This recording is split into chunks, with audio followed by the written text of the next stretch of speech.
દર્શક જોડાયેલા છે. હેલો. હેલો. હાજી. હા, મારું નામ ગીતાબેન છે. હા ગીતાબેન. હા, અને મારે મારા હસબન્ડ માટે સવાલ પૂછવો છે. શું નામ છે આપના પતિદેવનું? હા, જસવંતભાઈ. જસવંતભાઈની જન્મ તારીખ શું છે? 1/12/62. 1/12/1962. કેટલા વાગે જન્મ થયો? રાતના 10:15. 10:15 રાત્રે. જન્મ સ્થળ? પાટણ. પાટણ. શું પ્રશ્ન છે? અમારે એક ઘર તો છે ભાઈ. જી. અને બીજું અમારે લેવાની ઈચ્છા છે. જી. મારા મિસ્ટર બેંકમાં મેનેજર છે. જી. અને એક ઘર લેવાશે કે કેમ? અને એમનું પહેલું ઘર જે આપણું છે પૈતૃક સંપત્તિનું છે કે જાતે લીધેલું છે? ના, જાતે લીધેલું છે. જાતે. એક ઘર જસવંતભાઈના નામે છે. ગીતાબેન પ્રશ્ન પૂછે, બીજું ઘર એમને લેવું છે તો યોગ છે કે કેમ?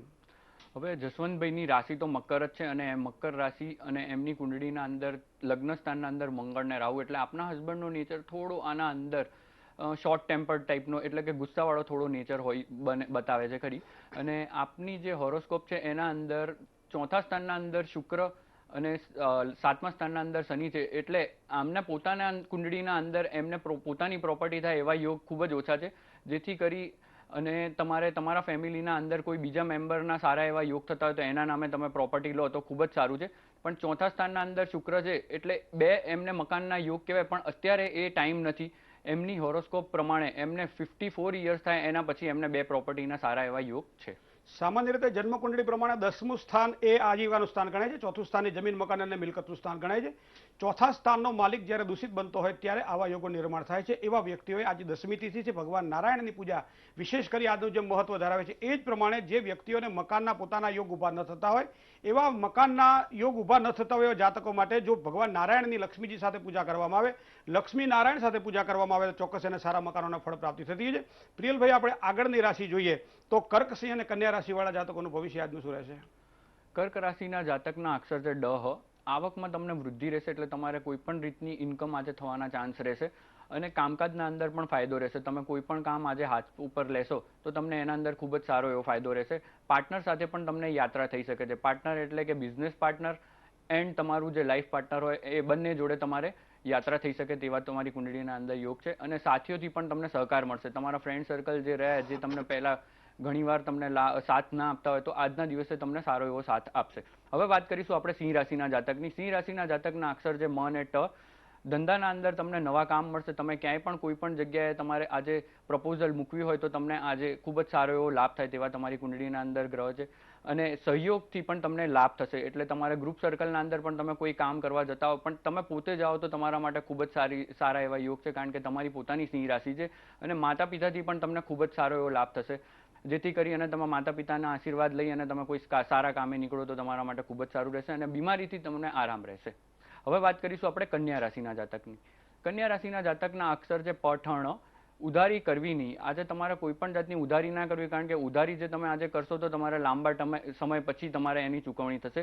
અને પૈસા બાબતે ખાસ કરીને સાચવું, એટલે કે ઉધારી કરવી નહીં, ઉધાર આપવા પણ નહીં. અને સારા સમાચાર પણ તમને મળશે. અને તમારે સગાવાલાથી પણ થોડી ઘણી પરેશાની રહેશે, એટલે જેથી કરી અને તમે સગાવાલાથી થોડું અવોઇડ કરો તો તમારા માટે સારું રહેશે. શ્રી ગણેશાય નમઃ. સામાન્ય રીતે પ્રિયલભાઈ, આપણે ઘણી વખત એવું લોકોને કહેતા સાંભળે છે કે મારું તો નસીબ જ ફૂટેલું છે. બસ સ્ટેન્ડમાં જવું, મારા માટે બસ નીકળી જાય. શેર બજારમાં રોકાણ કરવું, જે દિવસે હું રોકાણ કરું એ દિવસે શેરો ફટાફટ નીચે પડવા માંડે. જે મકાનને ત્યારે મેં ખરીદ્યું છે, મકાન જ્યારે લીધું ત્યારે ખૂબ જ મોટા ભાવે લીધું અને પછી જ્યારે મકાન વેચવા જાઉં છું તો એના કરતાં ઓછા ભાવ આવે છે.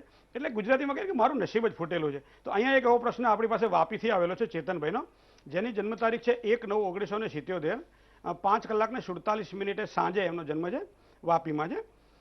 પ્રશ્ન એ કરે છે કે મારા બધા જ કામ લગભગ અટકે છે, તેમજ છેલ્લા 2 વર્ષથી ખૂબ જ ચિંતા રહ્યા કરે છે, તો આનો ઉપાય બતાવશો? હવે આમનો જે પ્રશ્ન છે, એમની કુંડળીના અંદર એમની મીન રાશિ છે, એટલે કે એમને 2 વર્ષથી જે પ્રોબ્લેમ છે એનું સૌથી મોટામાં મોટું રીઝન છે કે એમની નાની પનોતી ચાલે છે અને એમના કામ ખૂબ જ અટકે છે. એનું એક બીજું રીઝન એ છે કે એમની કુંડળીના અંદર પૂર્ણ કાલસર્પયોગ થાય છે, એટલે કે રાહુ કેતુ વચ્ચે બધા ગ્રહ આવી જાય છે, એક પણ ગ્રહ બહાર નથી જતા. જેથી કરી અને એમને કાલસર્પયોગ અને ચંદ્રકેતુ ગ્રહણ યોગ જે રહ્યો એની શાંતિ કરાવી એમના માટે ખૂબ જ જરૂરી રહેશે. શ્રી ગણેશાય નમઃ. ભાવનગરથી આપણી સાથે રમેશભાઈ જોડાયા છે. હલો રમેશભાઈ. હા બોલો. જય ગણેશ.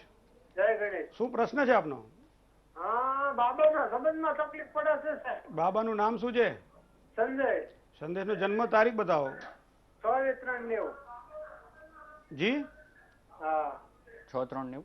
6/3/90. જન્મ સમય કેટલા વાગે છે? સાંજે 8 વાગે. સાંજે 8 વાગે. જન્મ સ્થળ? ઉજળવા, ઉમરાળા તાલુકો. પ્રશ્ન શું છે આપનો? હા, સંબંધ નથી થતો સાહેબ, એમાં તકલીફ પડે, નક્કી થઈ જાય ને બંધ રહે, નક્કી થઈ જાય ને બંધ થાય, એવું થાય છે. લગ્ન યોગ માટે તકલીફ છે. હવે એમની કુંડળીના અંદર, એમના સંતાનની કુંડળીના અંદર એમની પોતાની મિથુન રાશિ આવે છે અને મિથુન રાશિ જોડે ચંદ્ર અને ગુરુ છે, એટલે એમને અત્યારે ચિંતા ના કરવી જોઈએ. આ 13 મહિનાના અંદર તમારા સનને ખૂબ જ સારા યોગ છે. તો જો એમનો સંબંધ નથી થઈ રહ્યો તો એનું તમે નેગેટિવ ના લેશો. હવે પછીનો જે ટાઈમ આવશે એના અંદર સારા પાત્રો આવશે અને અમુક સારા પાત્રો આવે એ આપણે લાઈફના અંદર જરૂરી છે, જેથી કરી અને 13 મહિના એટલે એમની જે ડિગ્રી છે 24 અંશ, એટલે એકચ્યુઅલીમાં જાન્યુઆરી કે ફેબ્રુઆરી આસપાસ સારું એવું માગવું આવે તેવા એમની કુંડળીના અંદર સ્ટાર છે, જેથી કરી એને થોડું વેઇટ કરવું જોઈએ. શ્રીગણ છે. તુલા, વૃશ્ચિક અને ધન રાશિવાળા જાતકો માટે આજનો દિવસ કેવો રહેશે?